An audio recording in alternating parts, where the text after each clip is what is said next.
저는 오늘 이 말씀 가지고 여러분과 함께요. 고난 때문에 환경과 사람을 원망하고 있나요? 라는 제목으로 귀한 은혜의 말씀을 나누도록 하겠습니다. 여러분, 우리가 살다가 보면 고난도 당하고 어려움도 당하잖아요. 근데 이게 내가 원해서 고난 당하고 어려움 당하는 거 아니잖아요. 근데 일반적으로 우리가 고난이나 내 삶이 잘 풀리지 않아서 어려움 당하게 됐을 때 나타나는 공통적인 현상이 있어요. 그게 뭐냐면 원망할 거리를 찾는 거예요. 예를 들어서 그 가정 안에 어떤 어려움이 닥쳐오잖아요. 그 아내는 남편을 원망하고요. 남편은 아내를 원망하게 돼요. 일례로 이런 얘기가 있을 수 있겠죠. 남편이 이제 권고사직을 당했어요. 그러면 우리가 가장 생각하는 남편이 집으로 돌아와서 여보, 내가 수십 년 동안 일했던 회사에서 경기가 안 좋은가 봐. 권고사직을 당했어. 이런 얘기를 남편이 와서 하면 가장 우리가 이상적으로 생각하는 아내의 멘트는 어떤 걸까요? 이 화상아, 그러길래 똑바로 좀 하지. 남들은 정년까지 잘도 버티더만 너는 어떻게 이렇게 회사에서 인정을 못 받아가지고 이렇게 잘렸어 중간에. 이제 우리는 어떻게 뭐 먹고 살아? 애들이 커나가지고 돈은 돈대로 들어갈 텐데. 이게 이상적인 멘트는 아닐 거라는 걸 아마 여러분들은 다 공감하실 거예요. 이상적인 멘트는 이런 거죠. 여보, 걱정하지 마. 지금까지 수십 년 동안 우리 가정을 먹여 살리느라 애를 썼어. 걱정할 거 하나도 없어. 이제부터 내가 볼게. 당신은 이제 그동안 열심히 일했으니까 집에서 쉬어. 그러면서 뒤로 돌아서서는 이제 어떡하지? 이렇게 고민을 하지만 이게 가장 이상적인 멘트일 거예요. 근데 세상이 여러분 이상적으로 흘러가나요? 아니죠. 우리는 늘 어려움을 당하게 되면 누군가에 대한 원망과 누군가를 자꾸 탓을 하게 되어지는, 환경을 탓하든 사람을 원망하든 그런 게 우리 안에 있는 연약함이라고 할까요? 아니면 죄성이라고 할까요? 그런 게 있는 거예요. 바라기는 하나님 안에 있는 여러분들은 환경이나 사람을 탓하지 아니하시는 분들이 되기를 주의 이름으로 소망해 봅니다. 오늘 말씀을 보게 되어지면 그런 증상이 그대로 나타나는 것을 볼 수가 있습니다. 어제 집회 때에도 계속 이어서 말씀을 제가 했기 때문에 고라 자손과 또 루벤 지파의 사람이었던 다단 그리고 아비람, 온이라고 하는 사람들이 쿠데타를 일으켰죠. 그 결과는 하나님이 땅을 꺼지게 만들어 가지고 그들이 다 불에 타 죽었습니다. 그런데 사건이 이렇게 종지부를 찍었으면 되는데 그 이후에 이스라엘 회중 가운데에 이상한 움직임이 발생하기 시작을 합니다. 이스라엘 회중들이 모두 모세와 아론을 원망하기 시작을 합니다. 이걸 방지하기 위해서 모세가요, 그 고라 자손 고라 집안과 이 다단과 아비람 집안을 방문하였을 때에 지도자들을 대동하여서 방문을 합니다. 그리고 이렇게 선포했어요. 말씀을 나중에 앞쪽에 읽어보시면 이거 내가 하는 일 아닙니다. 하나님께서 이렇게 하시겠다라고 하는 걸 나는 대신 선포하고 있는 겁니다. 그러니까 나를 원망하지 마십시오 라고 미리 모세가 선수를 쳐서 이 얘기까지 했어요. 그럼에도 불구하고 그 집안 어린아이부터 처자식 그리고 그들까지 다 불구덩이에 갇혀가지고 죽으니까 이스라엘 회중들이 아론과 모세를 원망하기 시작했다라고 하는 거죠. 그들의 생각에는 모세와 아론 때문에 그 집안 사람들이 다 죽었다라고 생각하고 있었던 겁니다. 근데 여기서 이해가 되지 않는 부분이 있어요. 아까 말씀드렸던 것처럼 이런 오해받을 것 같아서 모세가 개인적인 원한으로 하는 게 아니라 하나님이 시켜서 하는 거다라는 얘기를 했는데도 불구하고 이스라엘 회중들은 모세의 얘기를 받아들이지 않고 모세가 음모를 꾸며서 정적들을 제거했다라고 생각했다는 것입니다. 여러분, 고난당하면 우리의 마음은 누군가에게 책임을 묻고 싶습니다. 그렇게 해서라도 마음의 짐을 덜고자 하는 것이 여러분 인간의 속성이기 때문인 것이죠. 근데 고난당하는 이유가 자신에게 있다는 것을 회피하고서 또 죄책감을 가볍게 하고자 하는 방법을 찾는데 그 방법은 좀 전에 말씀드렸던 것처럼 환경이 이래서 그래. 요새는 뭐가 이래서 그래. 저 사람 때문에 그래. 우리 집안에 누가 있어서 그래. 이런 얘기를 합니다. 예전에 제가 아는 분이 IMF 때 사업이 망했습니다. 그래서 온 집안이 사실은 모든 게 다 이제 어려워졌죠. 아버지가 중학교 선생님이셨는데 직장에 사표를 내고 가출을 해보셨습니다. 근데 그런 시점에 제가 만났는데 그 딸이 이런 고백을 하는 거예요. 아버지가 믿음 생활 똑바로 안 해서 우리 집안이 이렇게 망했는데 아직도 아버지가 회개하지 아니하고 이렇게 돌아오지 않고 있다고. 어디 계신지는 아는데 친구 집에 계신 것 같은데 믿음으로 회복하지 않고 계시다고. 뭐 이렇게 이야기를 하더라고요. 여러분 좋은 회개의 이야기 같지만 가만히 생각해 보면 결국 우리 집안이 이렇게 된 멸망이란 그렇지만 우리 집안이 이렇게 안 좋게 된 이유를 어디에다가 우리가 원망과 탓을 하고 있나요? 아버지가 신앙생활을 올바로 하지 않아서 이런 어떤 희생 또는 원망을 아버지에게 돌리고 있다라고 하는 거죠. 그래서 저는 오늘 이 말씀 통해서 여러분하고 이야기하고 싶은 게 뭐냐면 혹시 여러분이 지금 뭐 어려움 당하거나 뭐 일이 잘 풀리지 않고 그걸 환경의 탓으로 돌리고 있거나 사람의 탓으로 돌리고 있거나 또는 뭐 여러분 집안에 어떤 누군가 믿음 생활을 똑바로 안 해서 우리 집안이 늘 이렇게 어려운 거야 뭐 이런 어떤 생각들을 가지고 계시다고 한다면 그게 잘못됐다라는 이야기를 여러분들에게 드리고 싶은 거예요. 우리가 그렇게 해석해서는 안 된다라고 하는 거예요. 그렇다고 한다면 우리는 이 환경과 어떤 상황이나 어려움들을 어떻게 해석을 해야 될까? 이스라엘 회중들처럼 이런 실수와 잘못을 한 이유가 무엇이고 그렇게 하지 않으려면 그 반대로 우리가 말씀을 보면 되는 거잖아요. 그래서 여러분들에게 그 말씀을 드리도록 하겠습니다. 모세와 아론을 원망하는 쪽으로 왜 이스라엘 백성들이 움직였을까요? 첫 번째는 말씀의 가치관이 그들에게 없었기 때문에 그런 거예요. 이사야서 43장 21절 22절 말씀이면 보시면 이런 말씀이 기록이 되어 있어요. 함께 읽어볼까요? 이 백성은 나를 찬양하게 하려고 내가 손수 만든 사람들이다. 그러나 야곱아 너는 나를 부르지 않았다. 이스라엘아 너는 내게 실증을 했다. 어제도 우리가 이제 찬양 집회 통해서 굉장히 은혜를 많이 받았지 않습니까? 말씀의 가치관이라고 하는 건 뭐냐면 내가 누구고 내가 왜 무엇을 위해서 살아야 하는지를 성경의 하나님의 말씀을 통하여서 내 생각을 정립하는 거. 이게 말씀의 가치관인 거예요. 그런데 이사야는 우리에게 뭐라고 얘기하냐면 하나님이 우리를 손수 만드시고 그 사람의 이마에 인치시고 구원하신 목적이 하나님을 찬양하고 예배하기 위해서 그렇게 만들어 놓으셨다라고 우리에게 이야기를 하고 있는 거죠. 그런데 야곱을 향해서 뭐라고 이야기를 하냐면 너는 나를 부르지도 않았고 이스라엘아 너는 내게 실증을 냈다. 하나님 예배하고 하나님 찬양하고 이런 인생 살라고 너희를 구원하고 부르는데도 불구하고 언약 백성으로 계약을 맺었는데 너희들은 하나님을 예배하고 하나님을 찬양하는데 실증을 내기 시작했다는 거예요. 니들 마음대로 살고 싶어 한다. 이게 지금 이사야가 이야기하고 있는 거죠. 하나님이 왜 이스라엘 백성들을 애굽에서 구원해내시고 가나안으로 데리고 가시려고 합니까? 그 사람들 행복하고 잘 먹고 잘 살게 해주려고 그들을 적과 꿀이 흐르는 가나안 땅으로 데리고 가시는 거예요? 아니에요. 여러분 이게 오해하는 거예요. 우리가. 여러분 하나님이 여러분들을 구원하신 이유가 여러분들을 행복하게 만들고 이 땅 가운데 걱정 없이 살고 뭐 배부르게 살고 이거 하려고 하나님 여러분 부르신 거 아니란 말이에요. 그런데 신앙생활하는 많은 사람들이 오해해요. 예수 믿으면 걱정이 없어진다. 예수 믿으면 인생이 잘 된다. 아니에요. 예수 믿어도 고난과 어려움이 여러분들에게 찾아온다는 거예요. 그런데 그 고난 가운데 여러분을 부르시는 이유는 하나님을 예배하고 하나님을 찬양하는 하나님의 백성으로 서게 만들어 놓으셨을 때 하나님을 알았을 때에 하나님이 부어주시는 그 기쁨과 은혜와 행복이 그 안에 있다라고 하는 것을 가르쳐 주시려고 하는 거예요.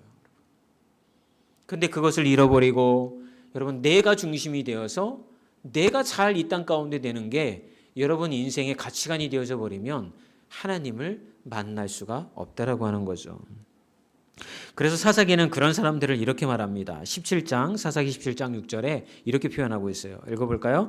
그 시절 이스라엘은 왕이 없었기에 모두가 자기 보기에 옳다고 생각하는 대로 행동했습니다.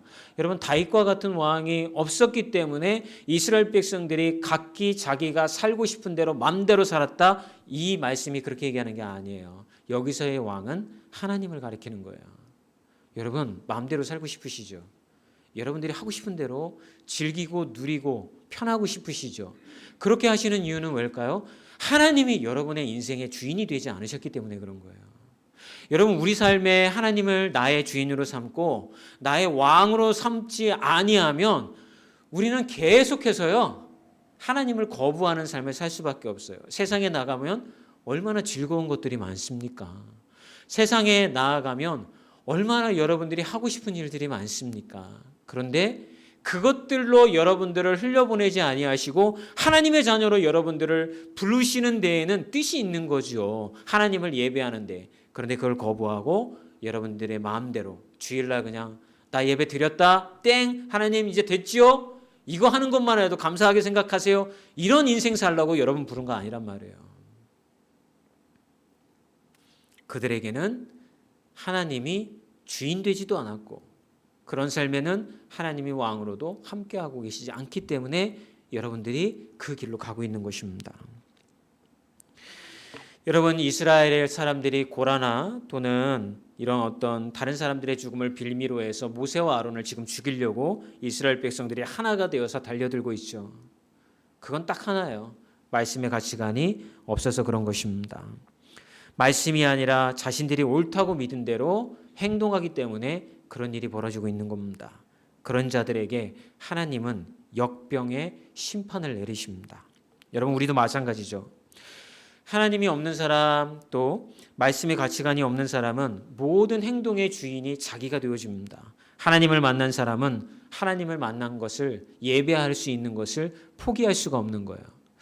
이게 사실은 지난주 수요일 날 야고보서를 제가 말씀을 전하면서 제가 드린 말씀이거든요.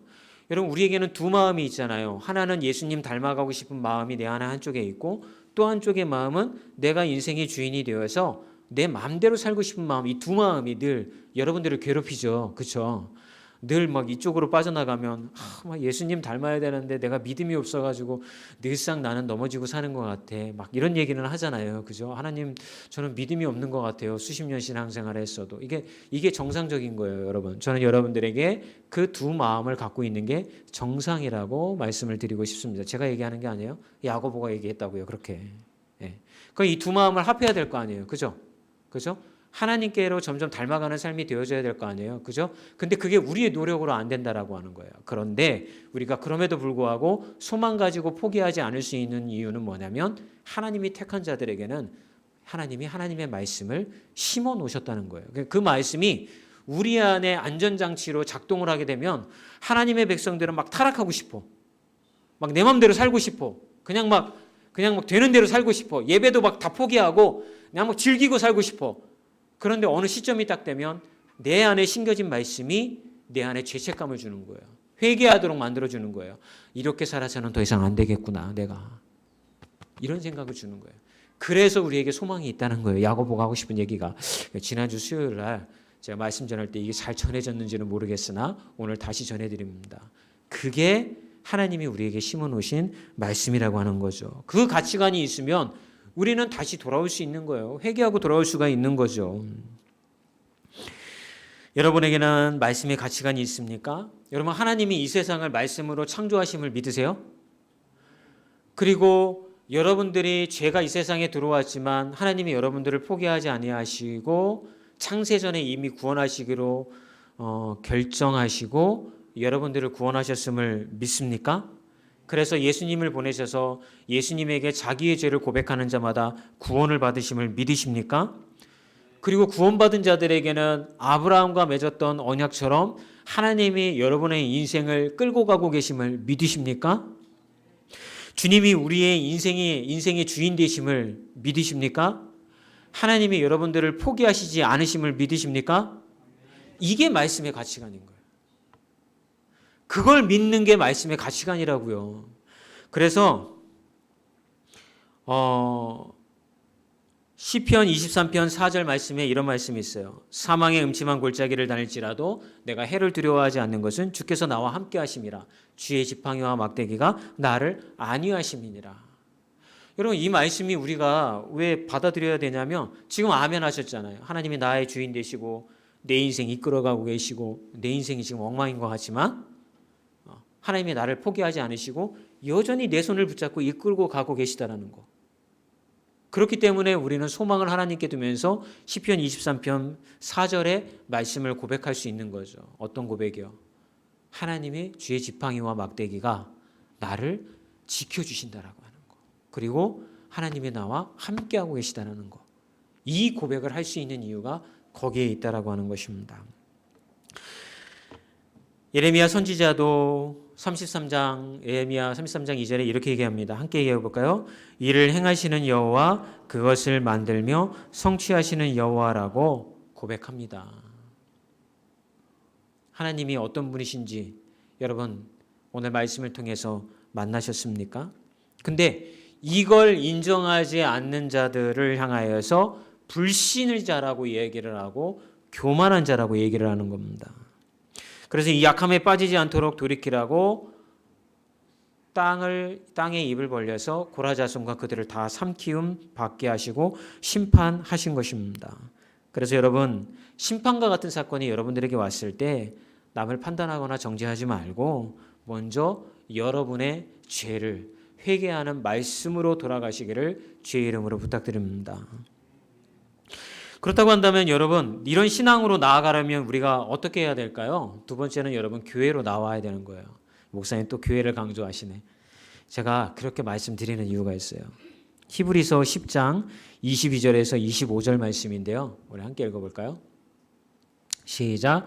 우리가 죄악된 양심으로부터 마음을 깨끗이 씻고 맑은 물로 몸을 씻었으므로 확신에 찬 믿음과 참된 마음으로 하나님께 나아갑시다.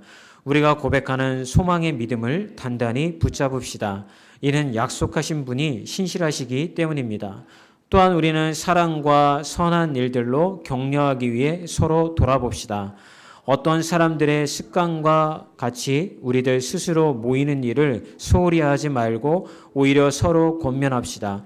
또한 그날이 다가오는 것을 볼수록 더욱 그렇게 합시다. 여러분이 소망 품고 가고 싶고 제가 지금까지 말씀드렸던 것처럼 주의 지팡이와 막대기가 나를 지켜주네? 이러면서 막 믿음의 길을 걸어가자 하는데 계속 넘어져요. 계속 넘어졌을 때에 그때 바울은 우리에게 뭐라고 얘기를 하냐면 참된 마음으로 하나님께 나아가고 소망의 믿음을 단단히 붙잡자. 그 이유가 뭐냐면 이것을 약속하신 분이 신실하기 때문이다 라고 이야기를 하고 두 번째 교회에 나와야 하는 이유를 뭐라고 우리에게 이야기를 해주냐면 또한 우리는 사랑과 선한 일들을 격려하기 위해 서로 돌아봅시다. 여러분 혼자서 믿음 생활 안 돼요. 백전백패예요. 요즘 이제 뭐죠? 코로나 그 기간 동안에 유튜브로 이제 방송 많이 우리가 했잖아요. 너무 편하잖아요. 그러니까 요새 교인들 중에 어떤 분들이냐면 교회는 안 와. 교회는 안 오고 방송으로만 예배를 이렇게 드려요. 그리고 어느 교회에도 속하지 않아. 그런 분들이 있더라고요. 생각해 보세요. 왜 내가 교회에 나와야 하는지. 나 혼자 하나님 만나서 예배 드릴 것 같으면 뭐하러 교회 나와요? 집에서도 예배 드리고 나 혼자 성경책 펴고 말씀 읽고 찬양하고 이러면 되지. 뭐하러 아침에 막 피곤한 몸을 이끌고 교회 나올 필요 없잖아요. 나오라고 하니까 나오는 거예요. 누가? 하나님이.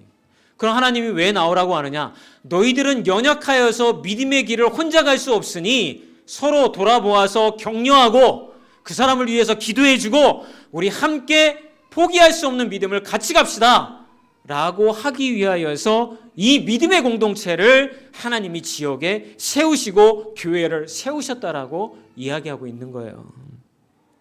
그래서 이렇게 얘기하죠. 어떤 사람들의 습관과 같이 우리들 스스로 모이는 일을 소홀히 하지 맙시다. 소홀히 하면 무너지니까 소홀히 하지 말고 권면합시다. 어떻게 해요? 나아오라고. 또한 그날이 다가오는 것을 볼수록 더욱 그렇게 합시다. 종말의 때가 다가올수록 더욱 우리가 모여서 함께 예배합시다 라는 말로 여러분에게 말씀드리고 있습니다. 여러분 이건 제가 강조하는 게 아니에요. 하나님께서 이 땅 가운데 교회를 세우시고 그렇게 하시고자 하는 바를 우리에게 이야기하는 거예요. 그러면 여러분 우리는 순종해야 되는 거예요. 말씀에 순종하시는 분들이 되어지기를 주의 이름으로 축원합니다. 그러면 이제 우리는 어떻게 해야 할까요? 말씀 안에 가치관이 없어서 환난과 고난도 해석되어지지 않고 교회 공동체에 속하는 것도 싫고 그런 자신을 발견했다고 한다면 어떻게 해야 될까요? 세 번째는 회개하는 한 사람을 통해서 하나님을 회복시키십니다. 민수기 16장 47절에서 48절 말씀입니다. 함께 읽어볼까요? 아론이 모세의 명령을 따라 향로를 가지고 회중에게로 달려간즉 백성 중에 연병이 시작되었는지라. 이에 백성을 위하여 속죄하고 죽은 자와 산 자 사이에 섰을 때에 연병이 그치니라. 하나님이 어마어마하게 화가 나신 거예요. 모세와 아론을 죽이려고 하니까. 근데 더 큰 문제는 뭐였어요? 하나님의 뜻을 받아들이지를 않는 거예요. 너무 화가 나셔가지고 이스라엘 백성들에게 연병, 역병, 옛날에 그걸 우리가 마마, 또 뭐라 그랬죠? 마마 옛날에 뭐라? 장티푸스, 홍역, 장티푸스, 홍역. 그거를 이 회중 가운데 뿌려보신 거예요. 그래가지고서 뭐 죽은 사람이 몇 명이라고 얘기를 해요? 14,700명이 이 홍역에 걸려서 죽임을 당했다라고 이야기를 하죠. 그런데 이 인원이 그나마 이 인원만 죽고 나머지가 살아남을 수 있는 이유를 뭐라고 얘기하냐면 모세가 아론에게 명령하여서 회중에게로 향로를 가지고 달려가서 이 백성들 가운데 서가지고 하나님 앞에 회개했다는 거예요. 하나님 용서해 주세요. 이 백성들을 위하여서 우리가 회개하고 제사를 올려드리오니 하나님 용서해 주세요라고 회개하자 역병이 그쳤다라고 성경이 설명하고 있는 거예요. 저는 이 말씀이 굉장히 소망이 되어져요. 왜냐하면 여러분 여기 앉아 계시는 한 사람 한 사람이 뭐 가정의 문제, 직장의 문제, 인간관계 문제가 또 뭐 여러 사업의 문제 뭐 많을 수 있잖아요. 돈의 문제도 있을 수 있고. 그런데 그 고난과 어려움 가운데 여러분이 있다 하더라도 여러분이 회개하는 아론과 같은 한 사람이 되어졌을 때에 하나님은 그 한 사람을 통하여서 가정을 회복시키고 그 회사를 회복시키시고 공동체를 회복시킨다는 거예요. 교회가 회복되어진다라고 하는 거예요. 부부 사이가 회복되어진다라고 하는 거예요. 부부싸움이 일어나는 일의 99.9%는 왜 그래요? 자존심 때문에 끝까지 포기하지 않기 때문에 싸우는 거잖아요. 그잖아요. 고개를 안 끄덕이시네. 그잖아요. 근데 한 사람이 회개하면 관계가 회복되어지는 거예요. 마치 아론 한 사람을 통하여 이스라엘을 회복시켰던 것처럼 그들의 죄가 없기 때문에 회복시킨 게 아니에요. 하나님은 아론의 회개 하나를 먼저 본 거예요. 모세와 아론을 본 거예요. 여러분 가정에 여러분이 회개하는 한 사람이 되면 하나님은 여러분들을 통해서 여러분의 가정을 볼 줄 믿습니다. 여러분 직장을 통해서도 여러분을 통하여 그 직장을 볼 줄 믿습니다. 그렇게 되어지면 여러분 우리 안에서 회복을 통하여서 하나님의 놀라운 역사가 일어날 줄 믿습니다. 마지막으로 하나의 말씀만 더 보고 마치도록 하겠습니다. 히브리서 6장 4절에서 6절까지의 말씀으로 가보겠습니다. 한번 읽어볼까요? 한번 빛을 받고 하늘의 은사를 맛보고 성령에 참여한 바 되고 하나님의 선한 말씀과 내세의 능력을 맛보고도 타락한 자들은 다시 새롭게 하여 회개할 수 없나니 이는 그들이 하나님의 아들을 다시 십자가에 못 박아 드러내놓고 욕되게 함이라. 마치 이 말씀의 뉘앙스가 구원받았던 사람들이 구원이 취소되어지고 타락할 수 있는 것처럼 그런 뉘앙스로 읽어지지만 하나님이 한 번 구원하신 분들은 여러분 구원이 취소되어지지 않습니다. 그러면 여기에 뭐 예배도 안 나와. 뭐 예를 들어서 예배 빠지는 것을 밥 먹듯이 하고 뭐 신앙생활을 하는 사람 같지가 않아. 근데 스스로 이야기하기를 저 그리스도인이에요. 저요 하나님 믿어요. 뭐 이렇게 하는 사람들 만나보신 적 있죠. 그런 사람들은 사실은 여기에 빗대어 보면 어떻게 될까요? 믿었다가 타락한 사람들일까요? 아니에요. 그러니까 자기 생각이라는 거예요. 구원받았다고 착각하고 있다는 거예요. 구원받은 자들은 예배에 포기가 안 되는 거예요. 구원받은 자들은 하나님을 찬양하는 게 포기가 안 되는 거예요. 왜요? 그 안에 성령이 계속 두드리거든 자기를. 너 예배 나가야지. 하나님 말씀 만나야지. 기도해야지, 찬양해야지 계속 두드리거든요. 근데 아예 그게 없어. 그냥 뭐 예배 안 나와도 뭐 좋고, 한 달에 한 번 나가면 됐지, 뭐 그거면 됐지, 뭐 2달에 한 번 교회 나가면 되고 6개월에 한 번 나가면 됐지. 그런 사람들은 이 히브리서 6장 4절에 6절 말씀에 보면 애초에 구원이 없는 거예요. 그 사람들한테는. 저는 여러분들에게 묻고 싶습니다. 하나님은 지금도 기다리고 계세요. 회개하고 돌아오시면 구원받습니다. 여러분의 죄를 고백하고 죄인이란 사실을 고백하시면 주님께서는 십자가의 보혈의 능력으로 여러분들을 구원하십니다. 그리고 예배자로 이 땅 가운데 세워서 가실 것입니다. 하나님을 예배하는 것을 여러분 포기하지 마십시오. 말씀에 순종하는 것을 포기하지 마십시오. 하나님을 찬양하는 것을 포기하지 마십시오. 그런 자들을 하나님은 포기하지 않으시고 그들의 인생을 이끌어 가실 것입니다. 이제 결론입니다. 여러분, 세상이 원망이 되어지고 누구 사람 탓을 하고 싶고 막 그러시죠? 아니에요. 그 증상이 나타나는 이유는 말씀의 가치관이 여러분 안에 없다는 것을 인정하시고 말씀으로 돌아가 말씀에 묶인 바 되십시오. 하나님이 여러분들을 포기하지 않으시고 인도해 가실 것입니다. 여러분, 예수님이 이 땅에 오셔서 몇 번 배신을 당하셨을까요? 3번 당하셨습니다. 유대인들에게 배신당하셨고 제자들에게 배신당하셨고 유다에게 배신당하셨습니다. 그래서 예수님이 십자가에 못 박혀 주셨잖아요. 여러분, 우리의 인생은 배신의 인생인 거예요. 다 배신당할 거예요. 이렇게 얘기하면 좀 그런가? 사람 관계가 그렇다고요. 근데 우리가 어디에 소망을 둬요? 그 모든 배신의 과정도 하나님께서 예수를 십자가에 못 박고 죽게 하시고 3일 후에 부활하시게 만들어 모든 사람들을 구원하시기 위한 과정이었다라고 성경이 우리에게 얘기해 주고 있잖아요. 그러니까 여러분이 당하는 고난과 어려움, 때는 배신의 늪, 뭐 여러 가지 힘듦, 이 모든 과정이 하나님을 알아가는, 여러분들을 구원하기 위한 하나님의 과정이라는 사실을 잊지 않으셨으면 좋겠습니다.